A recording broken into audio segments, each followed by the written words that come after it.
사실 지금 트럼프 대통령, 머스크, 코파는 저 책상으로 가볍게 시작을 해봤지만 트럼프 대통령이 최근에 줄기차게 얘기해주는 그 러우 전쟁의 종전, 오히려 젤렌스키 대통령을 집중 공격하고 있다.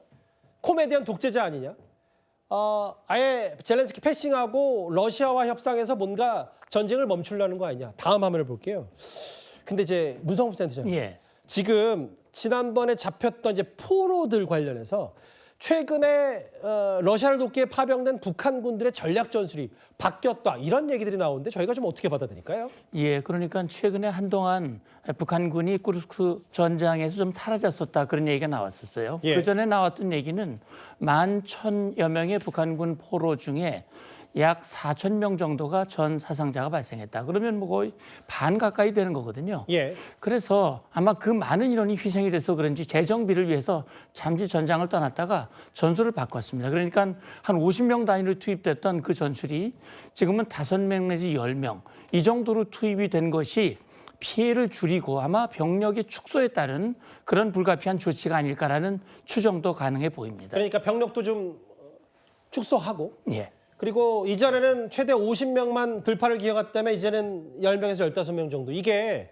저희가 연이틀 한 언론 인터뷰 영상을 공개한 부분이 포로들도 너무 잡혀 있고 지금 러우 전쟁이 교착 상태이기 때문에 북한 군이 굳이 사기를 충돌해서 무리할 필요 없다. 뭐 이런 겁니까?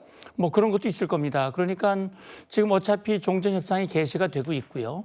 푸틴 입장에서는 북한군이 손실이 되긴 했지만 예. 뭐 당장 보충해야 할 그런 절박한 상황이 아닐 수도 있거든요. 곧 이 신속하게 종전으로 들어갈 수도 있다는 그런 판단 하에 그렇다면 예. 굳이 북한군 많은 인원을 투입을 해서 희생자를 늘릴 필요가 없다라는 그런 판단도 있을 것이고요. 예. 다만 이렇게 10명, 15명 투입을 하더라도 예. 지금 우크라이나의 드론, 특히 그 적외선을 이용한 드론은 뭐 숫자가 많고 적고 간에 정확하게 위치를 포착을 해서 이 타격을 하고 있기 때문에 예. 효과가 뭐 그렇게 높지 않을 것이다. 이런 판단도 나오고 있습니다. 전문가시니까 제가 문센터장에 질문 하나 더 드릴게요. 왜냐하면 지금 어쨌든 트럼프 대통령은 뭐 진짜 사업가 출신답게 젤렌스키 대통령을 뭐 코미디언, 잘 풀린 독재자 뭐 이러면서 폄하하면서 지금 러우 전쟁 종전하고 경제적 효과를 가져가려고 하는데 이게 지금 우크라이나가 받아들일 수 있는 분위기가 아니기 때문에 지금 어떻게 전개가 될 것 같습니까? 예, 그러니까요.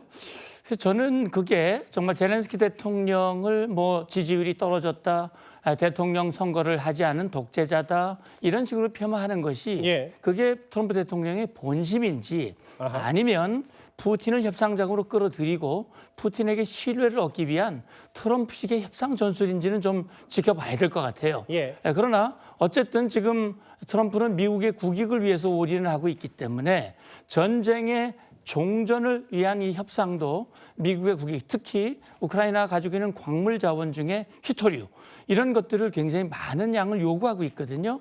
그런데 반대로 우크라이나 입장에서는 그것보다는 안보 쪽에도 관심을 가지고 있기 때문에 안보냐 투자냐 이런 것들을 놓고 상당히 기싸움이 있을 거고 담당자 문제가 또 뭡니까? 지금 우크라이나는 전쟁의 당사자고 피해자거든요. 예.